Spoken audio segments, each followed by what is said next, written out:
calls us out, His sons and daughters, reaching down. His love is deep, His love is wide, and it covers us. His love is fierce, His love is strong, His furious. His love is sweet, His love is wild, His waking hearts to life. Nothing can tear us from the grip of His mighty love. We've only glimpsed His vast affection, her whispers of His heart and passion is pouring down. His love is deep, His love is wide, and it covers us. His love is fierce, His love is strong, His furious. His love is fierce, His love is wild, waking hearts to life. Father loves and sends His Son. His Son lays down His life for all. He lavishes His love upon us. He calls us now His sons and daughters. He's reaching out. His love is deep, His love is wide, and it covers us. His love is fierce, His love is strong, His furious. His love is sweet, His love is wild, waking hearts to life. Waking hearts to life. It's waking hearts to life.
You're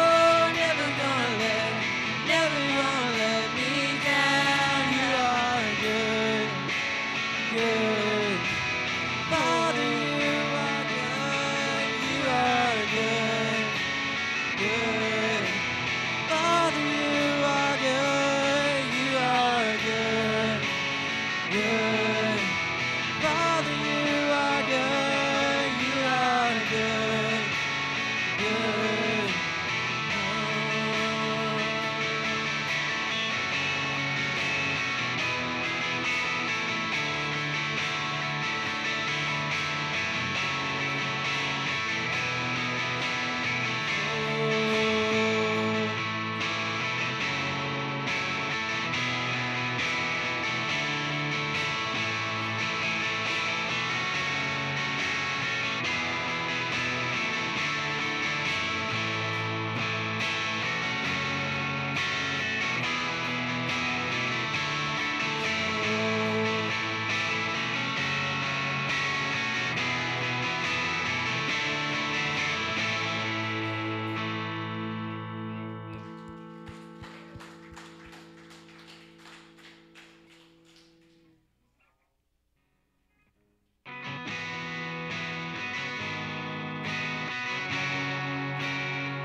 Your victory.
his body there would not remain. Our God has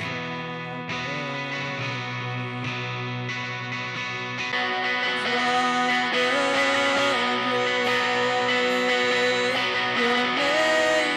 Your name is victory. Your praise will rise to Christ our King.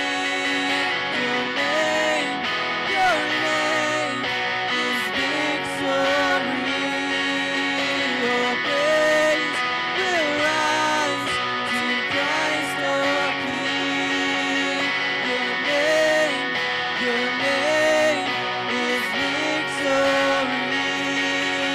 Your praise will rise to Christ our King. By your Spirit I will rise from the ashes of defeat. The resurrected King is resurrecting me. In your name I come alive to declare your victory.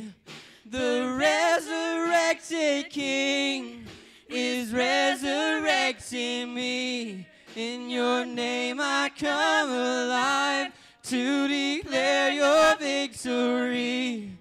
The resurrected King is resurrecting me.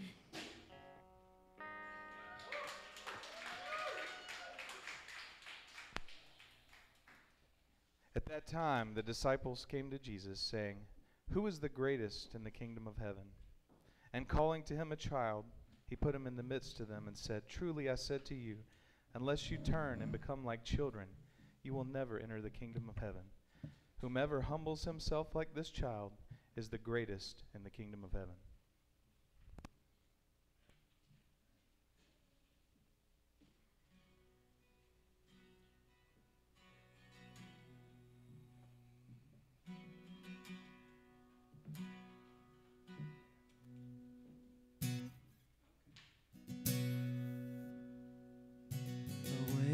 Awaken my soul, come awake.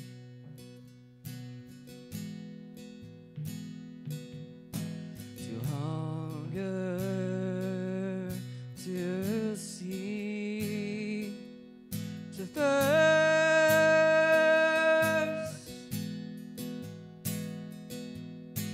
Awaken, first love, come awake.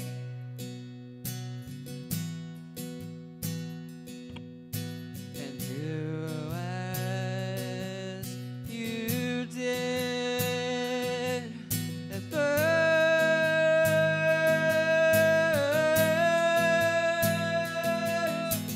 Spirit of the living God, come fall fresh on me.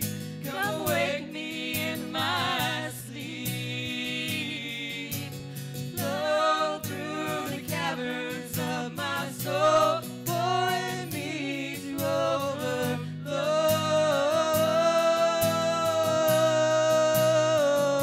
to overflow.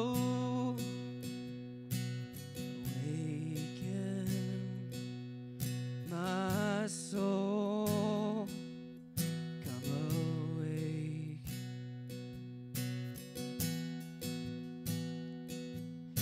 To worship with all your strength.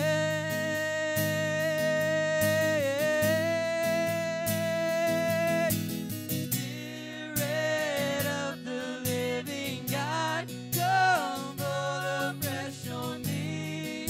Come wake me in my sleep.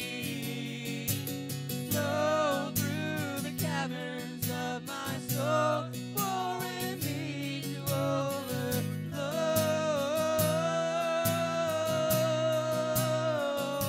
to overflow.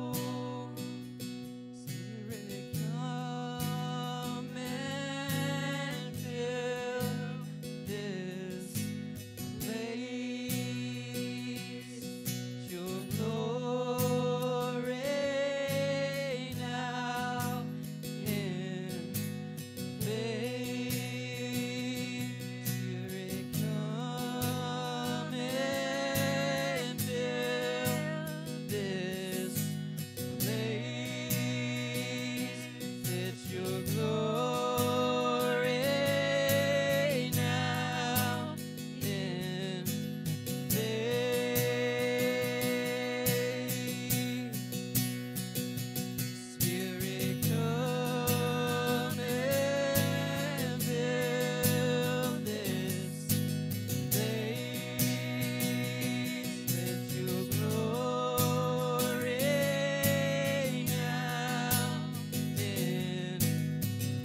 Good morning.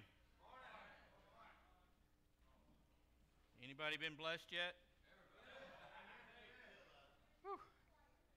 I tell you what, it's kind of funny how God works. And I was telling some people about it the other day, about how everything that the devil tries to do to not only kick us down, because you know the devil's goal is not to kick us and put us on the ground. His goal is to put us under the ground. His goal is to put us in hell with him. That's his goal. See, keeping us down is easy, but putting us in hell is hard because of what Christ has done for us. So every time I turn around, he tries to do something to this little church. And I remember Crystal and I had a conversation a couple years ago, and I looked at her and we were talking. I was like, why in the world does the devil care about this little tiny little pickadink little church in South Carolina? And then every time God reminds me why. It's because of you. He's afraid of you. Do you believe that? The devil's afraid of you. You don't realize how mighty of a warrior you really are. And why do I say that? How do I know that's true? Because you show up every Sunday. You come here every Sunday lifting your hands, lifting your voices, lifting your hearts up to the Lord. That's how I know. Every Tuesday when we have Celebrate Recovery, men are sitting on that front porch spilling their guts out, trying to make a change for the glory of God. When an 18-year-old boy is called on Thursday and said, in 4 hours, I need you to show up, prepared to lead worship for us because God has a plan for you. And he shows up at 6 o'clock.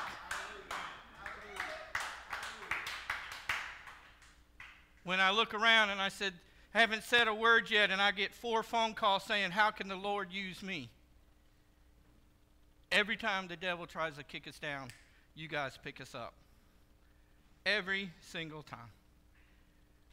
Every single time. This church should have never survived. We do everything wrong according to society. We do everything wrong according to the organizations that rule churches. We do nothing right according to man. Apparently God don't agree.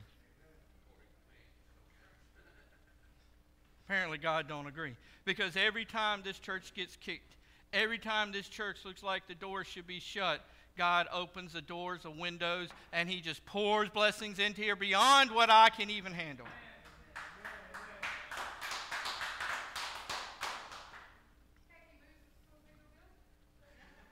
I tell you what, I shared this the other day with what she just said.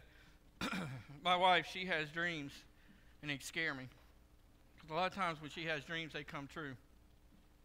And she's had a dream about a lot of the steps that we've taken that's led us to where we're at today. One day, about 2 months ago now, she had this dream. And she woke up and she shared this dream with me. And she said that she had a dream that this church, this building that we're in right now, caught on fire and it burnt down. And when this church burnt down, the vision of the church behind it was a bigger church, was a red church. A red church. Now, I don't know if it's figuratively, if this church catches on fire for the Spirit of the Lord and it just gets burnt up to the point that we got to leave and we got to go to a bigger church that's red, or if it's literally going to catch on fire. But I tell you what I did when she had that dream. I called Chris and I said, you need to start inventorying our stuff. so if it happens, we can replace it. Just in case. And so he was like, okay. And so we started doing that. But I tell you, it's interesting when I look around. And if you're visiting with us today, I want to thank you for coming. And I want to tell you, we love you. I can honestly say that. We don't know you. We haven't met you other than a handshake. But I can tell you right now that this church loves you more than you'll ever know. We have a saying here, and it's posted different places. And you may not believe this, but we really don't care where you came from. Look around at the people that are sitting next to you. They look like they came from the right places? No. No. We don't care where you came from. The only purpose we have here as a church is we care about where you're going. And we're going to make sure you get there. Our verse here at the church, and if you haven't got a card, you will. You'll see it. It's Luke 18:27. It says, And Jesus said, what's impossible for man is possible for God. So anybody that told you one time in your life that it's impossible for you to be forgiven for all the things you've done, they lied to you. All the times you looked in the mirror and you said, I'm not worthy of the King of Kings, you lied to yourself. And anytime you said that any church will not accept me, not love me as I am, God loves you, and so do we. What's impossible for man is not impossible for God. He forgives you regardless of where you came from. So we want to thank you and welcome you for being here.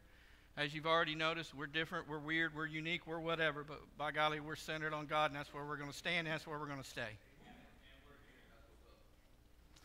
So today we're going to jump into a 6-week series. I told you when I first started preaching, Crystal came up to me, she said, I really hate series. And that seems like that's what I do now. Because I got so much to tell you guys. I got so much to share with you. If I preached it all, we would be here until Jesus came back. And I figured that's probably a little too long. So I got to try to break it up a little bit. So we're going to do a 6-part series called Shaped for Significance. And it's real interesting because the group, the youth, they're struggling as we are. You believe that? In some ways, the youth are struggling more than we are because they're trying to figure out what path they're supposed to take that's going to develop and change their entire life.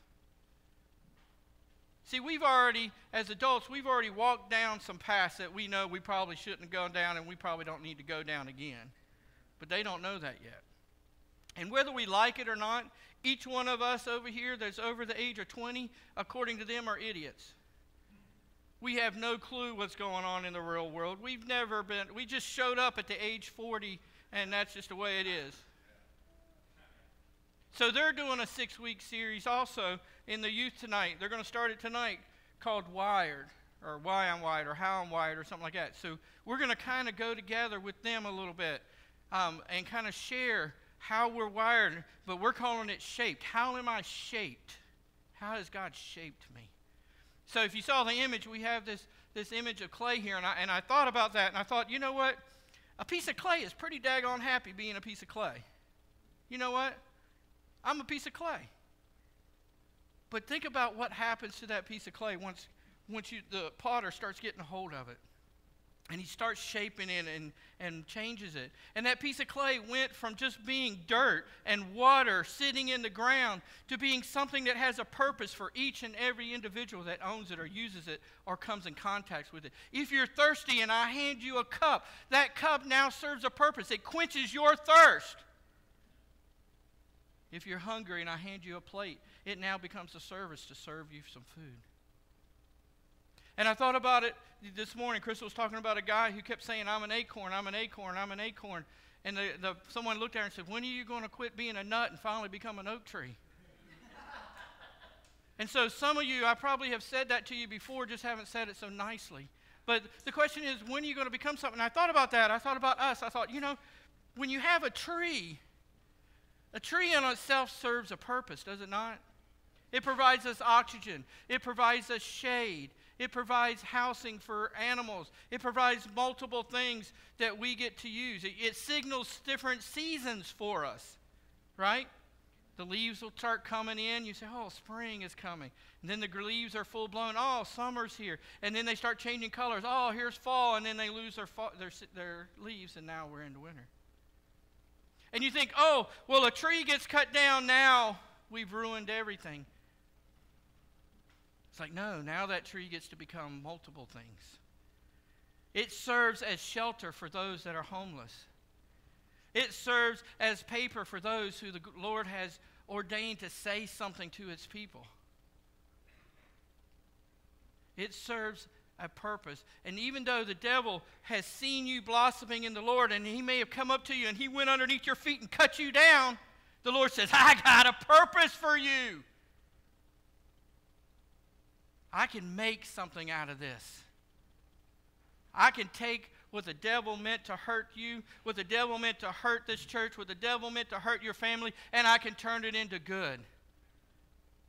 The question is, are you willing to find your purpose?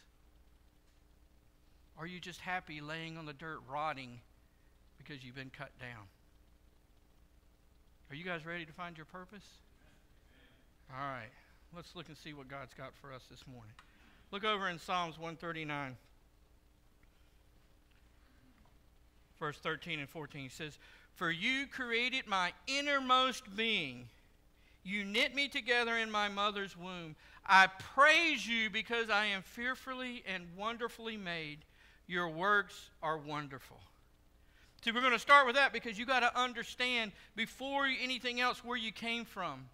Some of you might have been just a nut. Your mom might have looked at you and said, "Look, that child's a nut."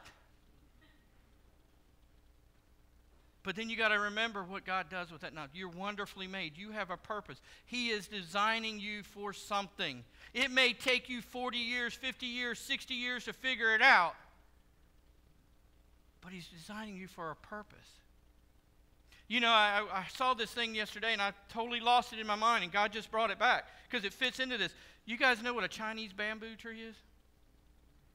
Okay, let me explain something crazy about a Chinese bamboo tree. This is crazy. See, they go and they put it in the ground like we do. They put the seed in the ground. For 5 years, they water that tree every single day. They protect it, they nourish it. In 5 years, it never comes above the ground. They're watering the dirt to you and me. But they know that when that 5th year comes, in 5 months after it breaks the dirt, it grows over 60 feet.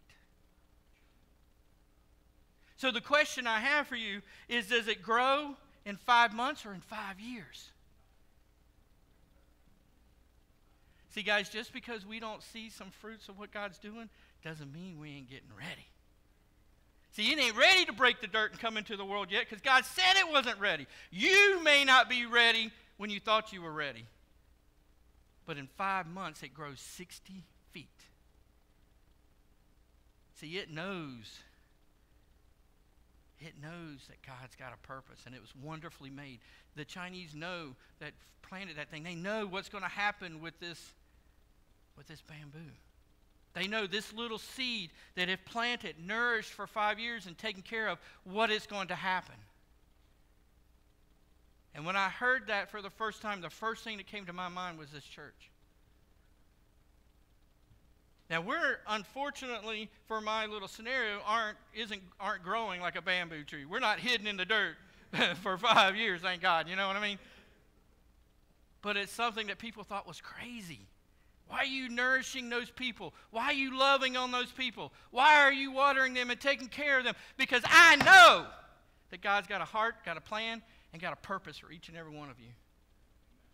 And even though you struggled in the dirt, just like this seed did for 5 years, that when you break out, you're going to be on fire. Because that's how God made you. That's your personality. That's why you ride fast, you ride hard, and you don't care what anybody else says. Because that's what God put in you. I just got to get you out of the dirt. We just got to get you out of the dirt. He said, you're wonderfully made. Wonderfully made. When you put you in the womb, no matter what anybody told you, no matter what your first grade teacher told you, no matter what your 12th grade teacher told you, no matter what your last girlfriend told you, your last boyfriend, it doesn't matter. God said, you are wonderfully made and I have a purpose for you. I created you for that purpose. It doesn't matter where you came from. It only matters where you're going. Look at Job chapter 10, the first part of verse 8. It says, your hands shaped me and made me. Your hands shaped me and made me. What does God say about me? He says one thing. He says, I am unique. He says, I am wonderfully made and complexed, and I am shaped for a purpose. You are unique. There's no one else like you. If you don't believe me, go ask the police. Pull up your fingerprints. They know who you are, some of you. By one thing, a finger. Because your finger is unique to anybody else's. Your DNA is different. Your face is different. Identical twins are not identical. Their fingerprints are still different.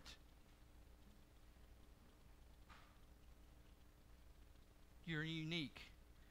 God says you're wonderfully made. Yes, you're complex. The way we're made up, if you think about it, you take all the different parts of our body, it doesn't make sense how we function, how we work. We are very complex. And you've been shaped for a purpose. So there's 5 parts that we're going to break down. That's why it's a 6-part series. Today is an introduction. There's going to be 5 parts of this that we're going to discuss. And the first one is we're going to use the 5 parts that God has shaped me. We're going to use S is going to stand for spiritual gifts. So you're going to get a taste of a little bit of everything today, but we're going to go in details over the next 5 weeks. Okay? So don't go, oh, he hit this and I wish I knew more. Come back next week. Then come back the next week. We're going to keep giving you more and more, all right? So we're going to talk a little bit about the S. The S stands for spiritual gifts. Look over at 1 Corinthians chapter 7, verse 7, the second part. It says, but each of you has his own gift from God. One has this gift and another has that gift. I want you to understand what that just said. Each of you has your own gift. Each of you have its own gift. I grew up in a Baptist family, and my grandfather, I've shared it with a lot of you, as a Southern Baptist preacher. He's a fundamental independent Baptist preacher, which means you do nothing wrong. You don't go to the movies. Back in his day, you didn't go to a restaurant if they served alcohol. You just towed the line. Women wear shorts, wore skirts, and what are they, skorts? Those ugly things that were like down to here, and they had bell bottoms, so they looked like they were skirts, but you could run in them kind of deal. All my cousins wore them. They looked hilarious. But that's what they all wore. I mean, he was hardcore. And every time I would go, and he was a missionary, so we would have to go to the sponsoring churches, and he would have to talk about what he does and everything, and he'd have to preach. And every time we'd go, him and my grandmother would always sing. And then when other pastors would come, him and his wife would always sing. And I'd always thought, I don't think that's their gift. But why do they keep doing it? And why do people ask them to do it? Now, my grandma and grandpa could sing, but these other people, they couldn't sing. So one of the things that I decided when I became a pastor was I wasn't going to come up here and sing. Because I acknowledge that's not my gift. Now, there might be 1 or 2 songs out of a billion that I may actually keep close to holding the tune to, but that does not make me a singer. What does that mean?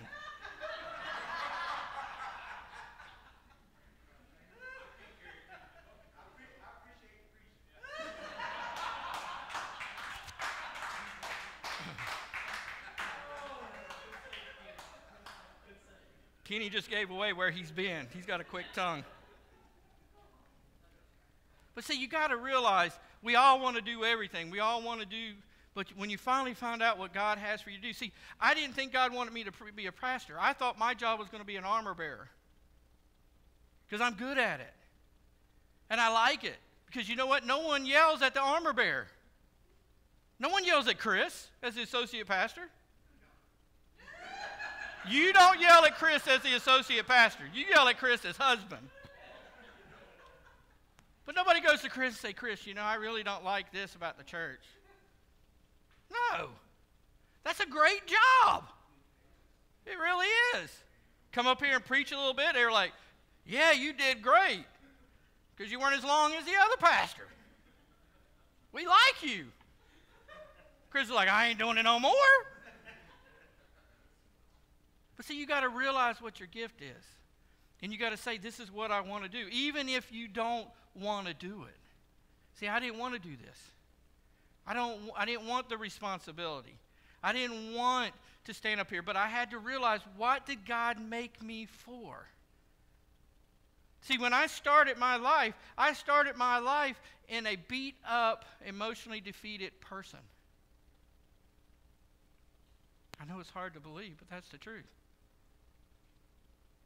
I was good at sports and I knew that. But you know what? No one talks to you when you play sports.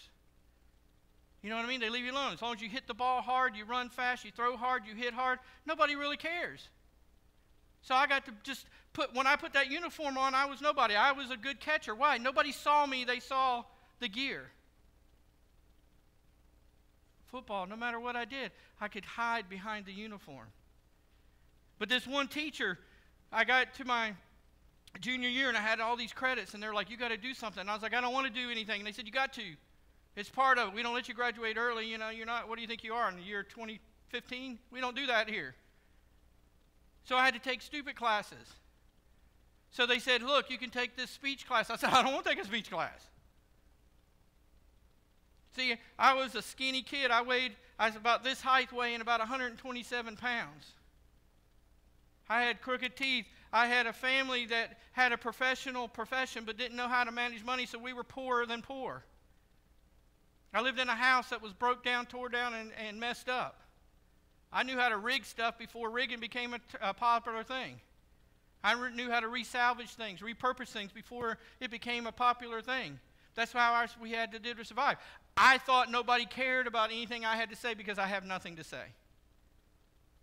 I remember the first time I got a pair of Nikes when I played basketball, and I got a pair of Nikes, and they were the canvas Nikes. They weren't the nice fancy ones with all the padding. And I was all excited that I finally got a pair of Nikes, and my teammates looked at me and said, is that the first pair you ever got? I was emotionally defeated by people. But this the counselor said, look, you got to take this class. You got to take this speech class. And I was like, I don't want to take this speech class. They're like, look, you got to take the speech class. That's the only thing left. You got to take it. So we were in this auditorium, this old auditorium where the old stage was, and it held about 100 people in those old crickety loud seats that you fold it down like the old auditoriums. And we got in there, and the teacher stood up on the stage, and she was probably about this high off from the rest of the people. So it was pretty high up. I think it was probably about 6 steps up. And she stood up there, and she started taking roll. And I went back as far as she would let me sit. And she said my name, and I raised my hand. She said, this is speech class. You have to say something. She said, who are you? Who? I just wanted her to leave me alone. And Miss Lynn is the only teacher I remember. I'm bad with names. It's the only teacher I've ever had that I actually can say that I remember her name. And she pointed at me and she said, boy, come here. She was about this tall. She said, boy, come here. I grabbed my stuff and I walk up to the steps and I'm looking up for her. She goes, no, I said, come here. So I took the 6 steps up to her. She took me up, put me in front of that podium. She said, I'll be right back. She went to the very back. She said, now, I asked you your name. And I mumbled it again, and she said, we're going to be here all day until you tell me your name. So finally, I yelled out my name. And every day, I had to go up to the top of that step and had to say my name. And then I had to start taking roll. And then she's like, I want you on the speech team. And I was like, oh, no, you do not.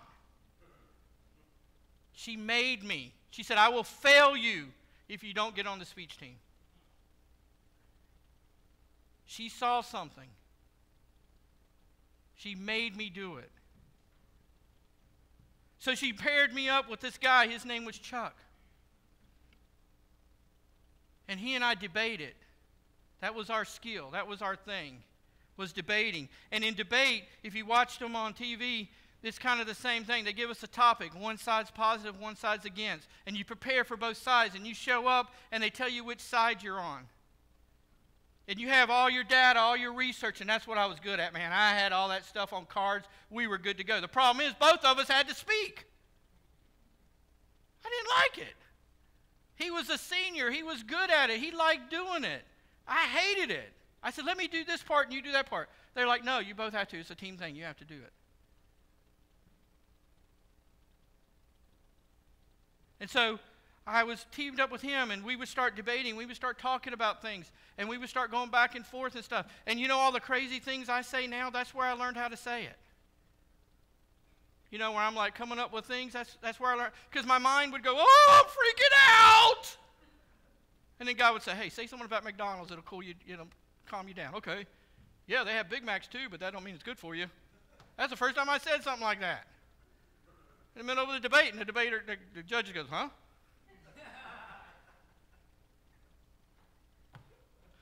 I mean, we got, and so we started winning.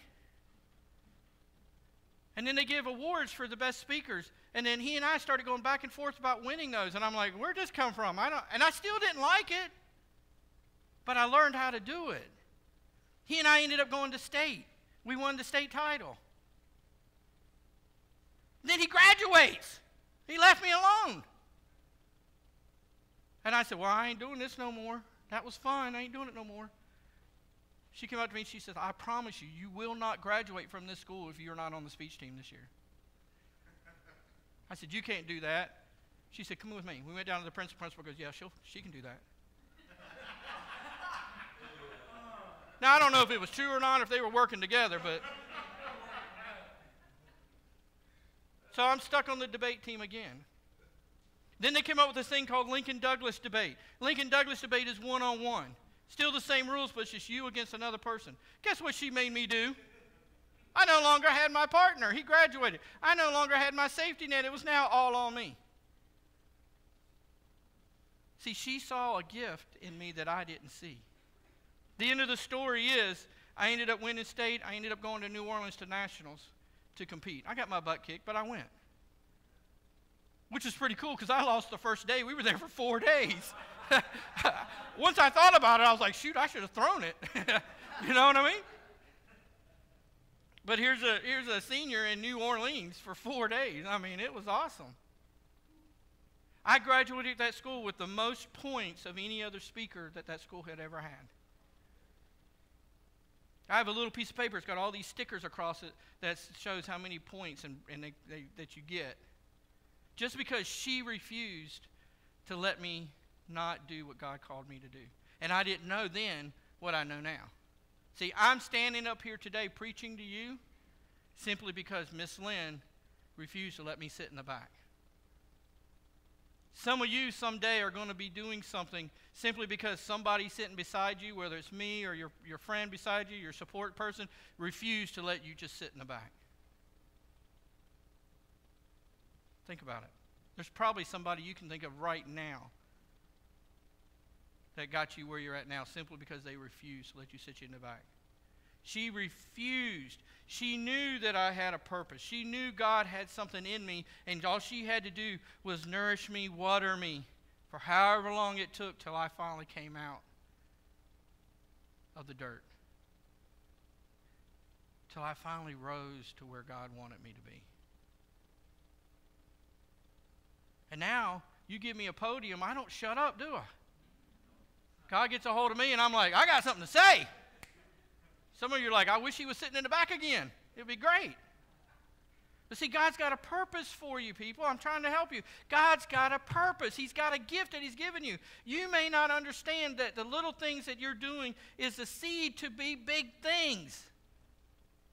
There's somebody's life you're going to change. You just got to listen. You just got to listen. Look over in Ephesians chapter 4.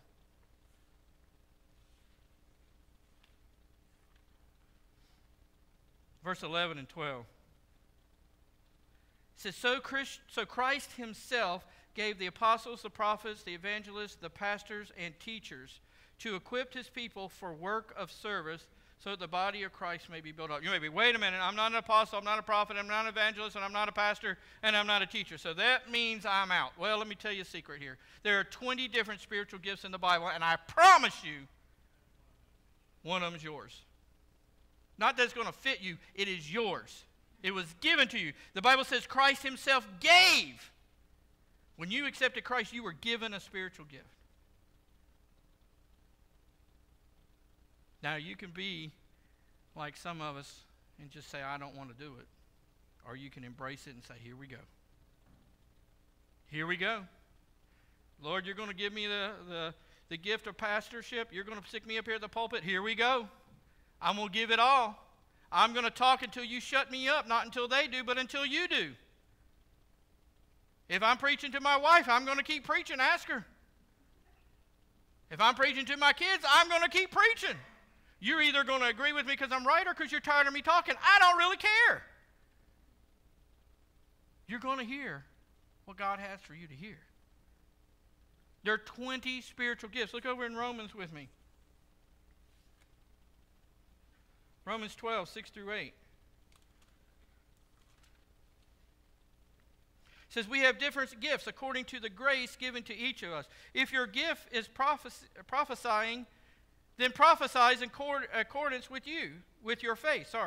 Then prophesies according to your faith. If it's serving, then serve. If it's teaching, then teach. If it's encouraging, then give encouragement. If it's giving, then give generously. If it's to lead, do it diligently. And if it's to show mercy, do it cheerfully. You want to tell me you don't fit into any one of those? You don't fit into any one of those? I'm going to prove you wrong. Look over back at 1 Corinthians chapter 12. We're going to look at verse 8 and 10. It says, the one there is given through the Spirit a message of wisdom, to another a message of knowledge by means of the same Spirit, to another faith by the same Spirit, to another gift of healing by the one Spirit, to another miraculously powers, to another prophecy, to another distinguishing between spirits, and another speaking in different kinds of tongues, and to still another interpretation of tongues. Wait a minute. Does this mean I was right? There's 20 different spiritual gifts? Anybody counting? Let's look over in 28. And God has placed in the church, first of all, apostles, second, prophets, third, teachers, then miracles, and the gifts of healing, of helping, of guidance, the different kinds of tongues. All are apostles, all are prophets, all are teachers. Do all work miracles? Do all have gifts of healing? Do all speak in tongues? Do all interpret? Now eagerly desire the greater gifts. Did you guys know there was 20 different spiritual gifts? How many people knew that? Wow. Has anybody ever told you you had a spiritual gift? Or they just said, dude, you talk a lot, you're gifted. Has anybody sat down with you and said, hey, let's study this, let's look at what is your spiritual gift? For those that didn't raise their hand, you don't know. You don't know. How sad is it that we don't take the time to say, this is what God intended for you based on these things? Now, how do we water it and prepare it and wait for when God says it's time? How do we do that? How do we do that? So we're going to dig into that next week. We're going to look at the spiritual gifts. I'm going to give you guys something to take home. You're going to work on it. And then you're going to come back, and then all of a sudden everybody's going to be working. Everybody's going to be working. And you'll have a purpose, and you'll know why you're working. Because like I said, this isn't what I wanted to do. I wanted to be the armor bearer. I wanted to be the one sitting in the corner making sure all the lights worked and the sound was good and not worrying about people complaining and griping. God said, I didn't give you that gift alone. I gave you this, and this is what you're going to do. The H stands for heart. The H stands for heart. Look over in Revelations with me, chapter 17.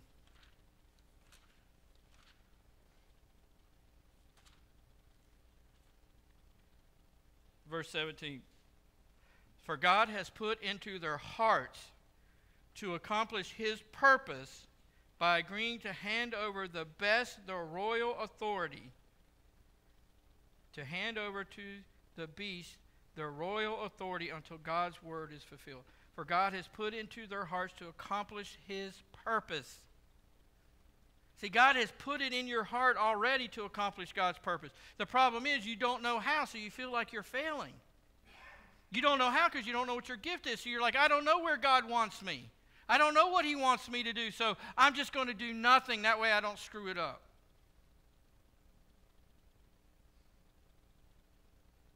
Right? God says, no, it's in your heart. You know you just need somebody to push you. You need someone to tell you it's okay. You need someone to take the negative away and start pushing the good towards you so you can let it grow and blossom. It's in your heart. You already see it. You already feel it. You know it's there. You just got to get to it. And God says, it's there. He put it in your heart. Your heart is your drive, your passion.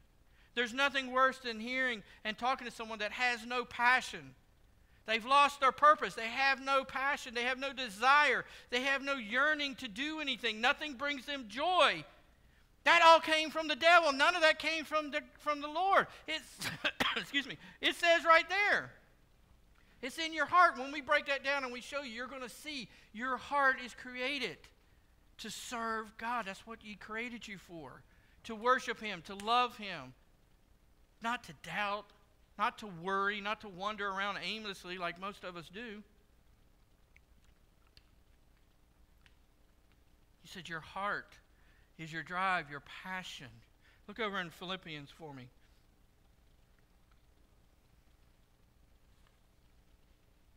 Chapter 2, verse 13. It says, for it is God who works in you to will and to act in every order to fulfill His good purpose. Or another word for will is to inspire. Works in you to inspire you. I tell you what, nothing is more inspiring than when you see people living for God. There's nothing more inspiring than to hear someone wake up in the morning and you know their purpose is to bring glory to God that day. There's nothing more inspiring for me than to show up here and see people smiling and hungry and can't wait till worship starts, can't wait till the word starts to be preached. They want it, they hunger for it. That's inspiring. And there should be nothing more inspiring for you to wake up in the morning and say, God, what do you got for me today? Because I know it's going to be good. I know it's going to be good. Because you mean nothing but good for my life. I know it's going to be good. Whatever it is, it's going to be good. The devil may put something in my way, but it's going to be good. It's going to be good. Some of the best rides I ever had, my wife will tell you, is when we got lost. What the devil meant for bad. It was frustrating, and then we stopped complaining. We stopped worrying about it, and we started looking around, and we were like, whoa, this is beautiful. Do you know where we're at? No. Well, we need to remember this. I don't know how. We don't know where we are.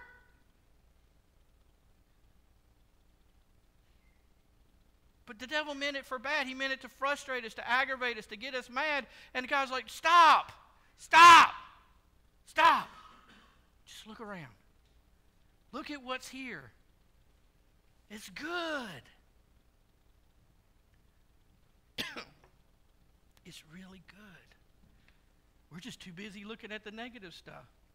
I'm lost. I'm lost. I'm lost. No, you're not. We all have phones and GPSs. You're never lost. We all have God. You're never lost again. You may have went down the wrong road, but you're still not lost.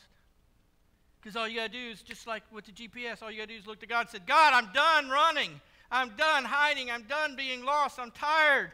Which way's home? See, I got a button on my GPS. I push it, and it says home. And no matter where I'm at, guess what happens? It turns me right back home. See, guys, I got a button right here. And no matter where I turn, no matter where I look, it leads me back home. If you get lost, all you got to do is grab this, open it up, and it'll lead you back home. The problem is we do the stupid things. You get lost, you don't throw your GPS out the window. But we get frustrated, we get lost with the world. The first thing we do is we throw our Bibles out the window. That's the very first thing we do. God don't love me. God don't care about me. And we throw the Bible out the window. The only thing that's going to get us home, we throw away. It's frustrating. I got to find my Bible. Hold on.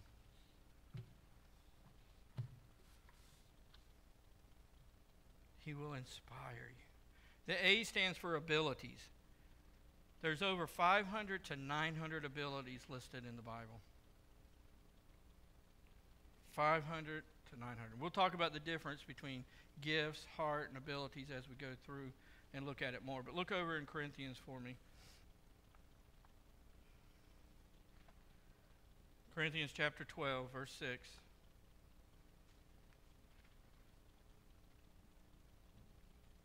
It says there are different kinds of working, but in all of them and in everyone is the same God at work. So you may have different abilities, but we all serve the same God. It's the same God is the purpose behind all the abilities that we have. Look over at Exodus 31.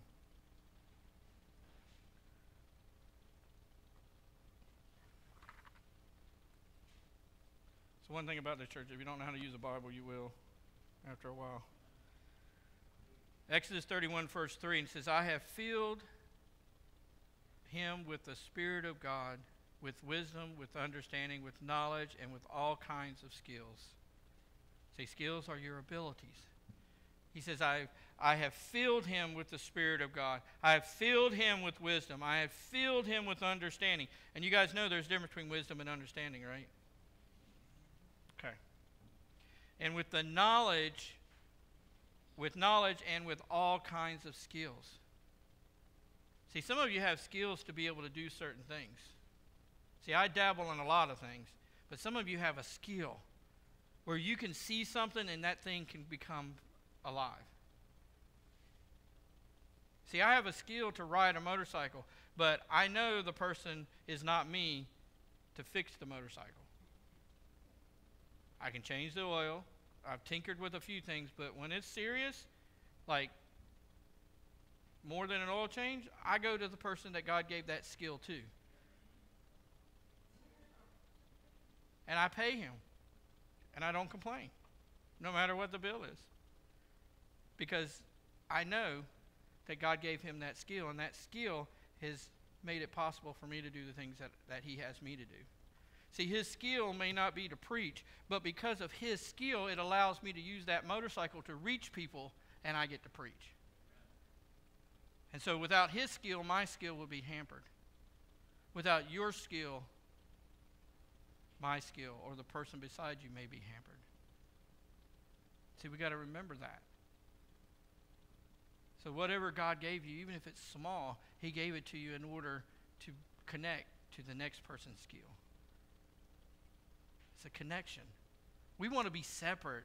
We want to be isolated. But we're dominoes, man. You push one domino, they keep falling. You just don't realize that. You just think, oh, well, if I just get out of the rank, it's no big deal. Nobody cares. No, now the next one can't function. He can't do his job. Each of us has a purpose. You take the stupidest thing out of a motorcycle, and all of a sudden it don't run. One little bolt that's hidden on the inside of the engine, you take that out, and all of a sudden you got a problem. One little bolt. You're like, oh, look, I'm the big gear shift. Without me, you can't run anything. Yeah, without this little teeny tiny bolt. They call these jets and the carburetors, they're about the size of a toothpick. Without that thing, nothing happens. And I'm like, seriously? It's a toothpick. Yeah, you want to try it without it? You think, oh, well, nobody's going to notice if I don't show up at the church and take the trash out this week. Parents, I promise you we will notice. Well, it's just a menial skill. It's no big deal. But it's something that you have a heart to do, and you're doing it. And if you don't do it, something else bad happens. All I do is turn the lights off and on. That's no big deal. Try to get into the worship mode with the lights glaring all the time. Or them not being on when we're trying to preach and everybody wants to go to sleep. See, your abilities, your skills, they touch somebody else. And that's where the church is messed up all these years. If we have been so focused on individuality that we forgot about as a church that we are connected. And that connection between each of us in a church is what flows into the community and helps the community. But we've got to where we're so individualized that we don't come together and support as a church. See, if you take this little tiny church right here and you sit there and you look at the people that we have in this church that has different skills and abilities, and you start putting them together, I told Chris this morning, if we put everybody's skill together, we could run Casey by ourselves. Because we have the skill mix right here to make an impact on this community just with the people that we have sitting here right this moment. We don't have to have 1,000 people, 5,000 people, because when you get 1,000, 5,000, what are we seeing? Most of those people are individuals. They're dealing with themselves. They're just coming here. It's me. It's mine. It's all mine. And what God gave me, I'm using it for me. God said, I didn't give you nothing for you. Didn't know what we read? It's for my purpose that I gave it to you. Question is, are you going to use it? Are you? Sadly, most Christians don't give God even a third of what God gave you. And the funny part is, He only asked for a tenth.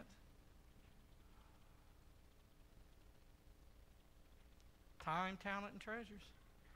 Money, heart, your time, what you care about. He said, just give it to me. No, it's mine. God says, okay, keep it. Let me know when it rusts. Let me know when it rusts. Because the other thing I've learned about motorcycles is if you don't take care of them, they rust.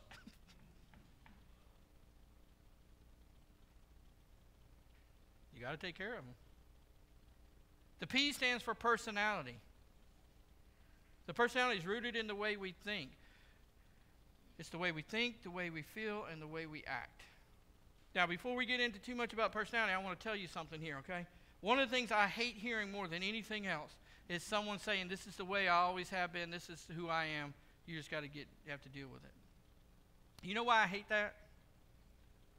Because it's a lie. Because see, the Bible tells me that once I am saved, all old things are passed away and all things are to become new. So now my personality should change. Should it not? The way I think should be geared towards God, not towards the world. Should that not change my personality? The way I act should be towards pleasing God, not pleasing the world. Should that not change my personality? The way I feel about things should be geared towards God, not towards the world. Should not change my personality?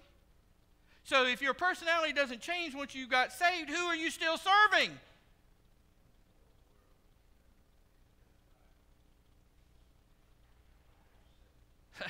That's just the way it is. I don't know any way to put it, but that's just the way it is. If you're still who you were before you got saved, brother, sisters, I hate to tell you, you're not saved. It's impossible to be acting the exact same way, thinking the exact same way. The day that you gave your heart to Christ, it's got to change. There's no option unless it ain't real. Unless it ain't real.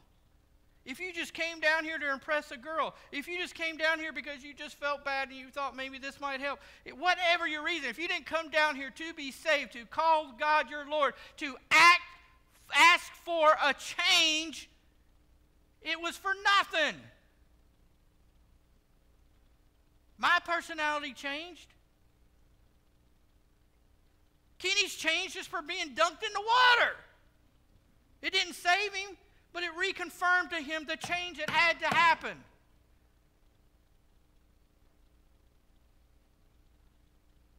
Your personality will change, and it should change. Look over in Romans for me. Chapter 12, verse 2, it says, "Do not conform to the patterns of this world, but be transformed by the renewing of your mind. Then you will be able to test and approve what God's will is, His good, pleasing, and perfect will." Do not conform to the pattern of this world. Your personality when you're born into this world is of this world. It says don't conform to that. Conform to the thinking of God. So your personality is precious to God. But He wants your personality to be based on loving Him and loving each other and wanting to serve Him and serve each other, not be about you. A Christian that is self-serving in my heart, in my mind, is not a Christian. Because that's not how God created us. That is not how He intended for us to be. And that is not why He saved us for ourselves. He saved us for Him, His glory, to worship Him, and for each other, to love with each other, to care for each other. He did it because He loved you, but He wants you to love Him. And He says, to love me, you've got to love your neighbor. To love me, you've got to love others. You can't love me and not love others. He says you can't do that. So how can you be a Christian and be selfish and love only yourself? And then the E stands for experiences. In Romans 8:28, just a little bit over. And he says, and we know all things work for the good to those who love Him, who have been called according to His purpose. See, guys, we all have experiences. That's why we say we don't care where you came from. We only care about where you're going. Because we know we all have experiences. We've all had challenges. We've all failed. We've all fallen. You know the difference between a sinner and a saint? A saint gets back up. That's the only difference. We all fall. We all struggle. We all have problems. But a saint will get back up. The sinner will stay down. That's the big difference. You got to ask yourself, am I ready to get back up? Am I going to take these experiences that have kept me down in the dirt, and am I going to take those experiences, just like that Chinese bamboo? It takes that experiences of 5 years of patiently waiting, of just nourishing and being grown and patiently being waited. It takes that experience. And when God says it's time, it busts through the soil and in 5 months grows 60 feet.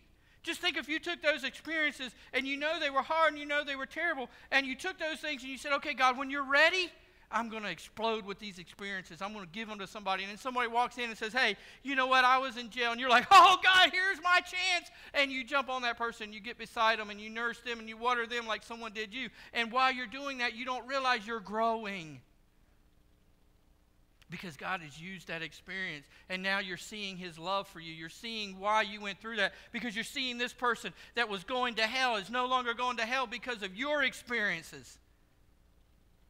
Because of what you went through. You're like, now I see why I traveled that road. I traveled that road so this soul could be saved. That's why I went down that road. Or you can just sit here and just stay in the dirt. Never sprout up. Say, look, these are mine, and I'm going to waller in them, and I'm never going to use them, and I'm going to pretend like they never happened, and I'm just going to stay in the dirt. And then these people that God has placed around you, that He has placed there for you to help, will never get that help. Because some of you are going to be able to talk to people one-on-one that won't listen to me. Because I haven't been there.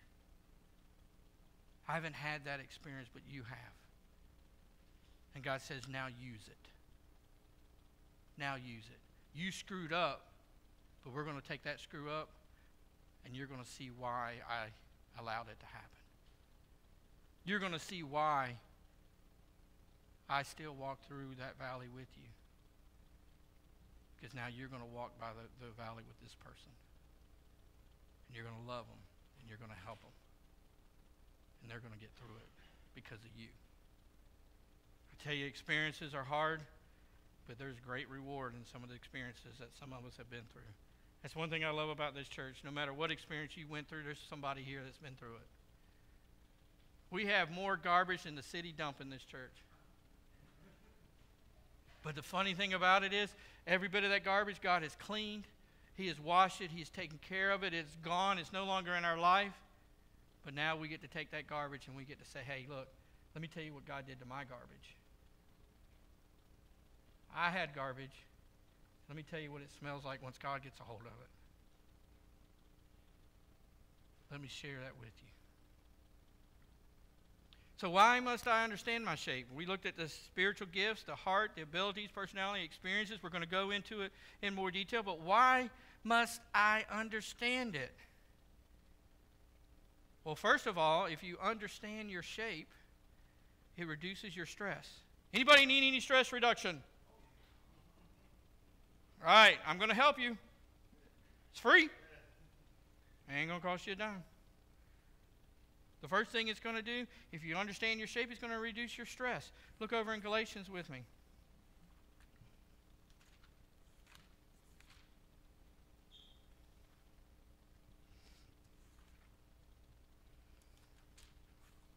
All right, where'd my Galatians go?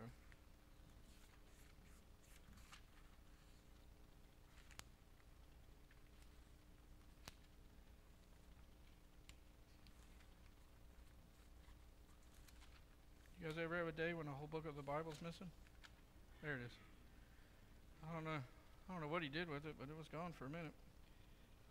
So Galatians chapter 6, verse 4. In the CEV version, it says, do your work well, and then you will have something to be proud of, but don't compare yourself to others. See, if I understand my purpose, if I understand my shape, I don't have to worry about what you're doing. I don't have to say, oh, I wish I was Howard. I wish I'd like to talk to everybody. No, I'm glad there's Howard that likes to talk to everybody, because now I don't have to. I do it anyway, but I don't have to because I got Howard. He'll do it.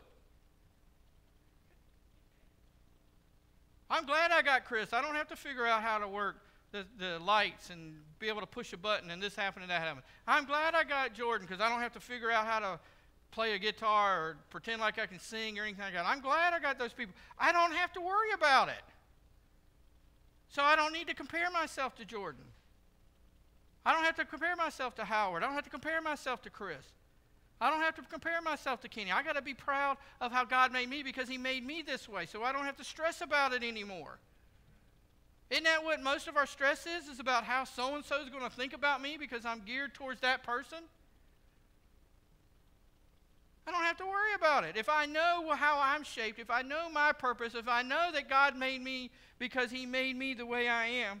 Can somebody find Sean a pen? Sorry, Sean. He asked us to get some pens and I forgot, so that's my fault. See, now I'm worried. Now you caused me stress. All right, I'm over it now. But see, if you understand what God has for you, and you understand your purpose, you don't have to worry about other people's purpose.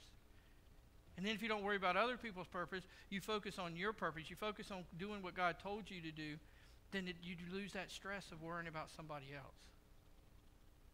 Does that make sense? We spend too much time wishing we were somebody else instead of worrying about and perfecting who we are. So we need to perfect who we are before we worry about something. Crystal's favorite saying when we got together and we started dating was two things. One was, really? Really? She don't say it so much anymore. I don't know why. I think because all the kids started making fun of her. But that was one of them. The second one was, worry about your own porch before you look at somebody else's. What's that? Sweep your own porch before you talk about how dirty, whatever it was. Something about porches. And the point was, is you don't worry about what's going on in their backyard. You take care of your own backyard first. And see, if each one of us would have worried about, okay, am I where God wants me to be? Am I focused on me and what gift God has me, and I'm going to make that gift the best that I can be, then you don't care in the sense of wishing you had somebody else's gift. You care about perfecting your gift. And how can I use my gift to help somebody else? How can I use my gift to better somebody else? So the first thing it's going to do once we get done with all this is it should, if you go through it and you do what we talk about, it should reduce your stress. And so far, everybody raised their hand that's still awake that they wanted their stress to be reduced. Right? The next thing it's going to do is it's going to increase success. Don't you want to know you're successful? I mean, even as a child, playing sports, I wanted a coach to tell me, because my coaches were very good to tell me when I screwed up. But I wanted my coach every now and then to say, hey, that was a good hit, that was a good block, hey man, I can't believe you made that play. That was awesome. You want to hear that you're successful. We're a society of negativity. We like to dwell on the things that are negative, whether it's at home, whether it's at work, whether it's at church, whether it's in relationships. We focus on the things that aren't right. Oh, I don't have the new motorcycle. Do you have a motorcycle? Yeah, then why are you complaining? That's my world. You know, I was talking to Seth yesterday, and we were talking about, you know, how God does things, and how if you just focus on God, things could change. And we were sitting there at Wendy's, and we were just talking about things. And I told him, I was like, Seth, you don't understand. Because let me back up a little bit. We were picking up his motorcycle up, and I've got a 79 Yamaha Special 3 that's sitting over right over here, about less than a mile away, in a building, waiting to start seeing about getting it alive again. Okay? So we were talking about doing that and getting it fixed up. So Seth goes to me, he goes, what are you going to do with that bike? I said, I'm going to ride it. Crystal said you can't have any more bikes. Which one you going to get rid of? I said, I ain't getting rid of any of them. And he said, but Crystal said, and I said, I'm being defiant. I'm not getting rid of any of them. I said, I want this bike because I wanted an older bike, you know, because there's that whole antique bike people stuff that I can't reach with any of my bikes. And I wanted an older bike that's not going to be ridden much, but that I can take to things like that, and I can talk to them and share things. And John Mark, which is Chris's brother, has an older bike too. So, you know, that'd be a way for me to maybe ride with him a little bit and do some stuff. So it's like I just love the story of this bike. And one day I'll tell you about it because I'm not going to take the time now. But I love the story of this bike that we found. And so I was telling Seth, I said, I'm not going to do anything. He's like, well, you know, Crystal said if you get another bike, you got to get rid of them. And I was like, well, I can get rid of it. And I'll find out. I know I'm not getting rid of it. So he was like, Dad, how many bikes you got now? I was like, I don't know. So we start counting and everything, and I go, Sean still has more bikes than me. He's like, what do you mean? I said, he just bought a bike the other day, so now he's got 6, and I only got 5. But I told my son when we were sitting there talking, I said, you know what? I remember when I couldn't have one, when I could not even afford one bike. And I said, but when I decided to tell God, these are for you, then all of a sudden, not only did I have one bike, I paid off one bike. And I was able to buy another bike. And then I was able to buy my son a bike. And now I got a bike in the garage that I want to sell, and it's still sitting there. And I'm like, okay, God, I know you got a reason. This bike is sitting here. I don't know what it is, but here it is. It's sitting there. And then I got the bike sitting over there that I'm waiting to be able to use to reach people. And it dawned on me, I was like, success comes from putting everything you got into God. Whether he still didn't give me a bike or not, he just would have taken that away and said, this is where I want you to go. But since I knew this is where he was calling me, Crystal and I had the conversation the other day. I was like, I never thought I would be a pastor that would be geared towards broken and bikers and things like that. I don't know where else I would be, but that's not where I thought I would be. I thought I would be preaching to a bunch of old people. A bunch of old people. I mean, like a church full of old people that would make me cookies. I mean, I told her this. I said, they'd be making me cookies and brownies and telling me how wonderful I am as a young little pastor and making me feel so good about myself. Well, you've been to those churches. You know what I'm talking about? You've been to those churches. Chris was like, well, you couldn't preach to them. They'd run you off. But I said, when I thought that's where God would put me, someplace nice and quiet. There's not a lot of problems. There's not a lot of issues. You know, you just kind of, you love on them, and they tell you what to preach, and you're like, okay, and you're good to go. And she's like, you wouldn't last long there. But see, success comes from admitting and knowing what God has for you to do and then going for it with everything you got. Give everything you got to doing what God's called you to do. And once you do that, success starts coming. It's just you change your mind of how you measure success. See, I don't really measure success in the number of motorcycles I have. That's just kind of a joke. But I measure success in the fact that I can use those motorcycles because some of you are here because of those motorcycles. Some of you showed up because of those motorcycles. That's the whole reason why you started coming. Well, you're like, ooh, they like motorcycles, and I like to ride too. Let's go see what this is all about. I like motorcycles. I like Jesus. Hey, maybe it'll be okay. And then God says, hey, I'm going to make this successful. I'm going to keep growing it. I'm going to keep taking care of it. So we're going to learn how knowing your spiritual gifts, how to know how God shaped you, is going to increase your satisfaction, your success. It's going to deepen satisfaction.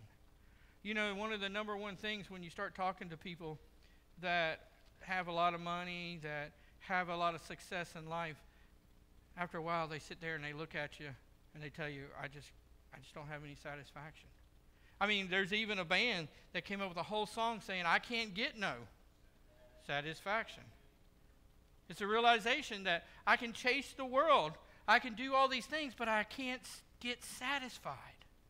So I got to go do this, I got to do that. Some of you, when we sit down and had one-on-one talks, you told me, I had all this, I had all that, but I couldn't get satisfied, so I started getting drugs, and it satisfied me for a little bit, but then I couldn't get satisfied, and I wanted more, and I went to this, and I went to that, or I started drinking, or then I started dating other people, and started getting more women, or started dating more men, and I just never could get satisfied. No matter what I did, I just always wanted more. I never could get satisfied.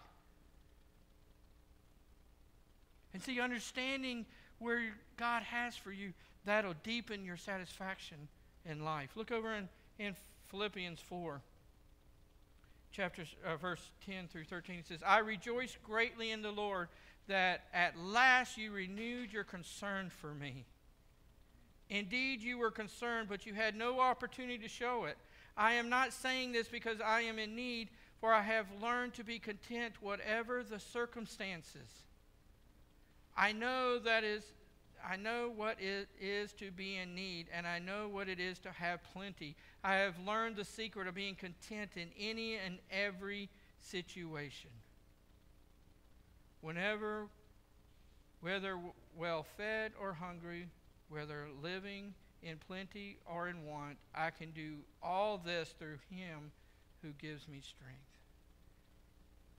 See, once you understand how God shaped you, it doesn't matter what situation you're in. You know to be satisfied in that situation because you're not alone.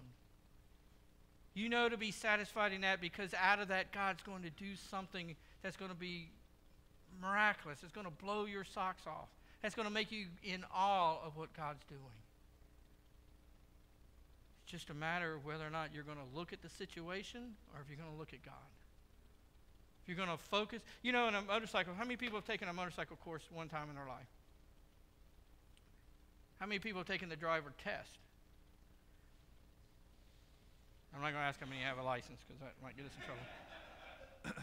One of the things they tell you when you're going on a motorcycle and there's an object in front of you, if you look at that object, no matter what you do, you're going to hit it. So they tell you to look away. Right? If I see a rock in front of me, I'm coming down on my motorcycle, and I see a rock, I'm not supposed to keep looking at that rock. I'm supposed to look to the right or the left, whichever way I think I want to go, and that way I will avoid that rock. See, guys, that's the same way with situations we have in our life. If we focus on that situation to try to get out of it, guess what you're going to do? You're going to hit it. You're going to stay in the middle of it. But if you focus on God and not the situation, guess what happens? You go away from it. Go right around it. You think I'm joking? Let's go out here. All those that brought their bikes, we're going to put a rock down and see how easy it is for you to get around that rock by staring at it. I guarantee you, majority of you are going to hit it. And depending on the size of the rock, you will hit it. Until you take your eye off of that rock is the only way you're going to get around that rock. I don't care how good a rider you are. And as long as you keep your eyes focused on the situation and the problems you have, the longer you're going to be in it. As soon as you take your eyes off of that and put it on something positive, God, you're going to get out of it. He's going to get you around it. And you're going to, just like that rock, you're going to leave it in your dust. It'll be behind you. You know, someone posted on something the other day, and I thought it was great. You know why a motorcycle doesn't have reverse? Because you're not supposed to look behind you. You're supposed to keep going straight. Life's just like that. Why people don't ride motorcycles? Everybody should be riding a motorcycle in my mind. Because everything makes sense on a motorcycle. Why we don't have reverse? Because we're not supposed to go backwards. We're supposed to go forward. Cars have reverse, so you can go backwards. We should never drive a car. Life is about going forward, not backwards.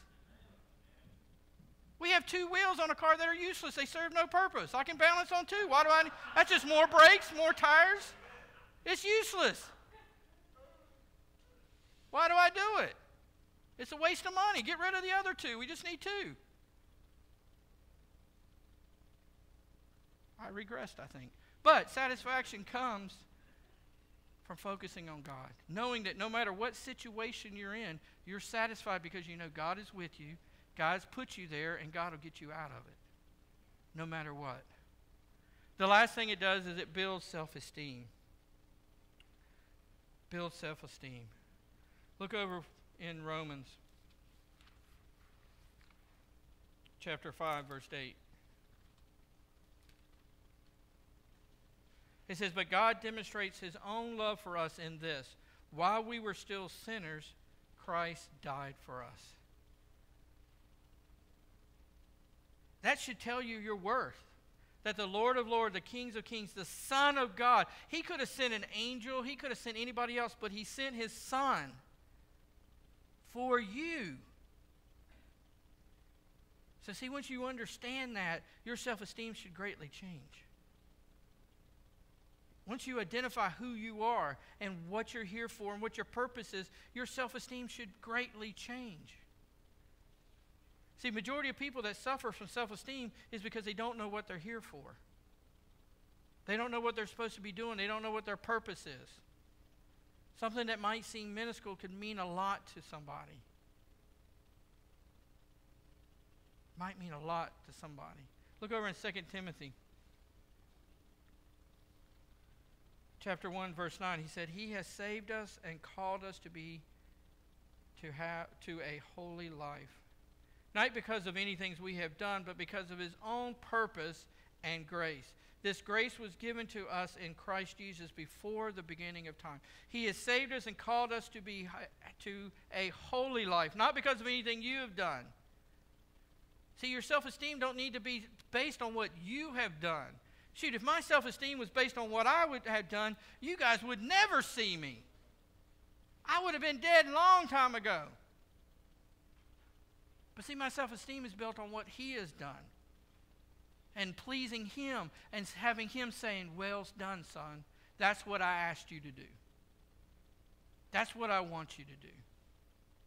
See, I'm just like you. I'm human just like you are. If somebody leaves the church, my self-esteem gets affected. If everybody don't show up to church on Sunday, my self-esteem gets affected. But then when I walk up here to the altar, I'm like, "Oh, I don't care. I got a job to do. And I'm still going to do it. Because my job is to please God, not to please you. I hope I please you. I enjoy when I please you. But really my purpose, my focus is to please God. When Jordan is up here singing, he hopes you enjoy it. But really, Jordan, your purpose is not to make them happy. Your purpose is to sing songs to God. Your job is to praise and worship God and lead us into that. Not to play perfectly, not to not mess up a note, not to sing great. It is to praise God. That is the only purpose he serves. You serve a purpose for God too. And it's not to make me happy. It's not for the person beside you. But it's to make God happy, to please him. And if you understand your shape, you understand your purpose, you understand your gifts, you're going to be focused on pleasing God. And then your self-esteem is going to change. Because he's the only one you're going to be focused on. You're not going to care about all of us that are going to be sitting here trying our best to keep you down. You know how to find the person that has low self-esteem? They're the one picking on you. They're the one finding all your faults. Because see, you know what? If I feel good about myself, why would I care about the things you have wrong? But if I don't feel good about me, I got to feel better. And how am I going to feel better? I'm going to pick out what's wrong with you.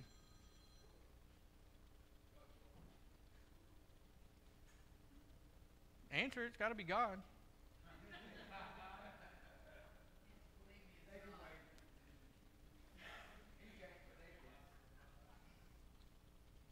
See, the truth about your self-esteem is the first thing you got to realize is that you matter to God. I tell you, all these people that you listen to, teenagers, all these people at school you think know everything, you don't matter to them. They wouldn't die for you. Half of them wouldn't even give you money to get a soda for.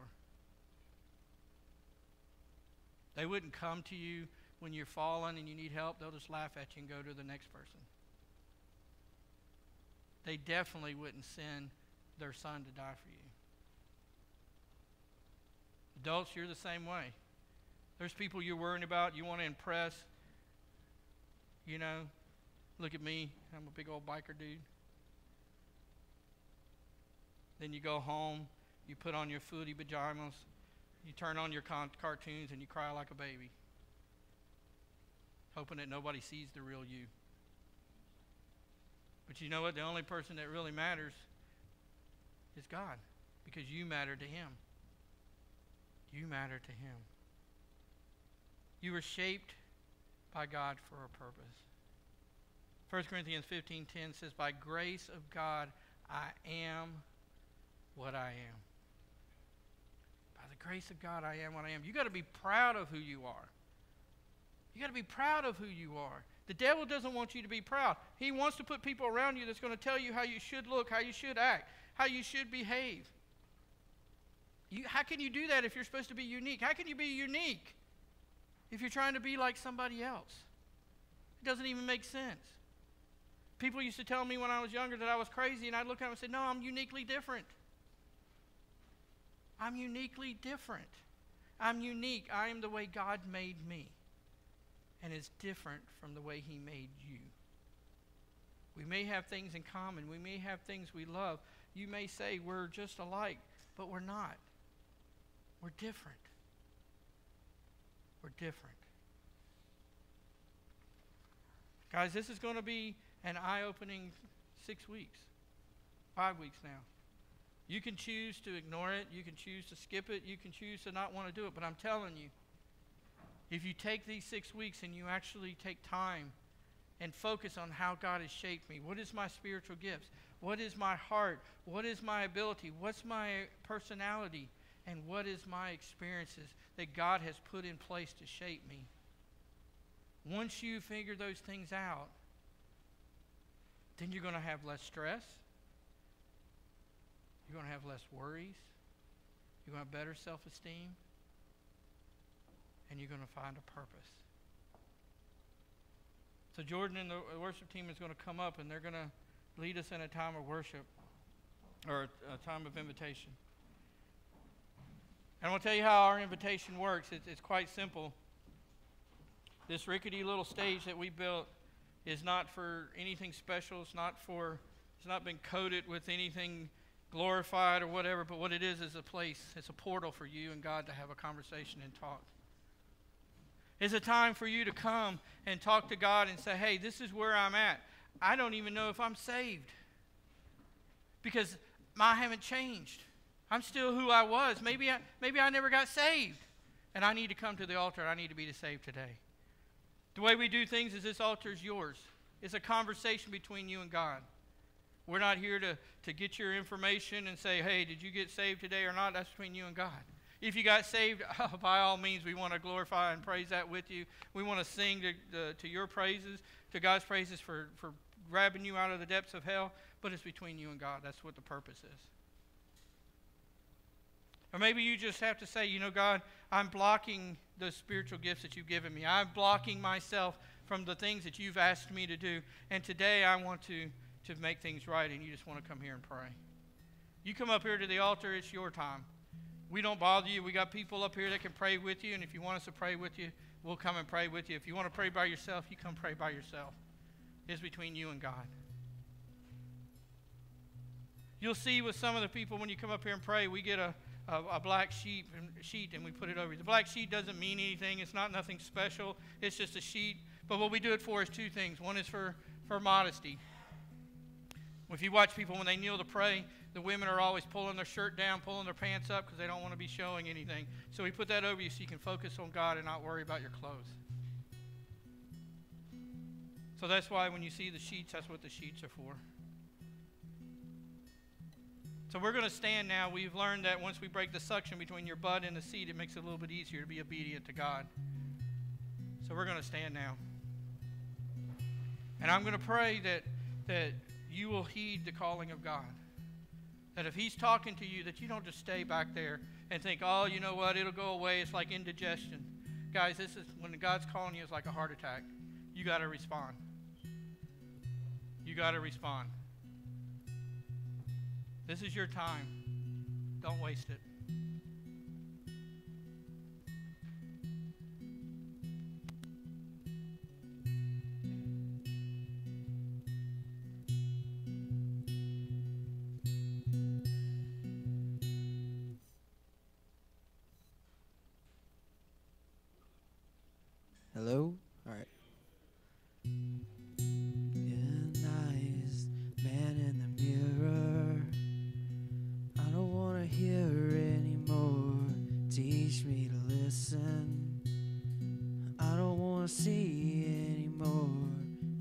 me a vision that could move this heart and to be set apart.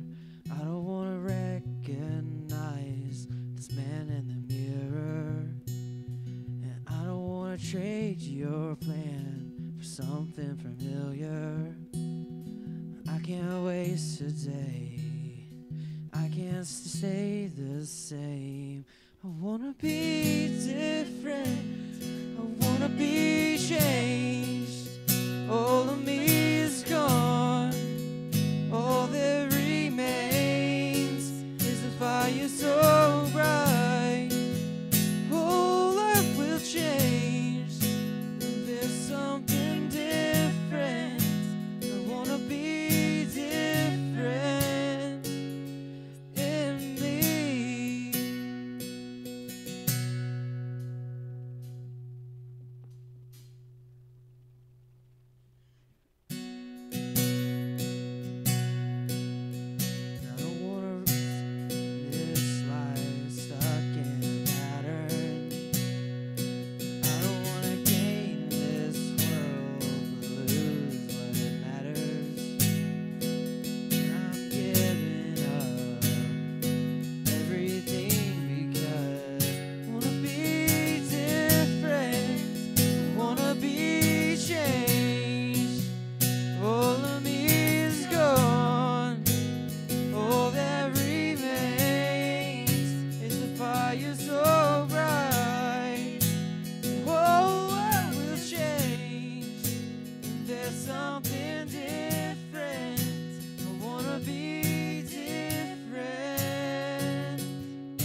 instinct that I can't control.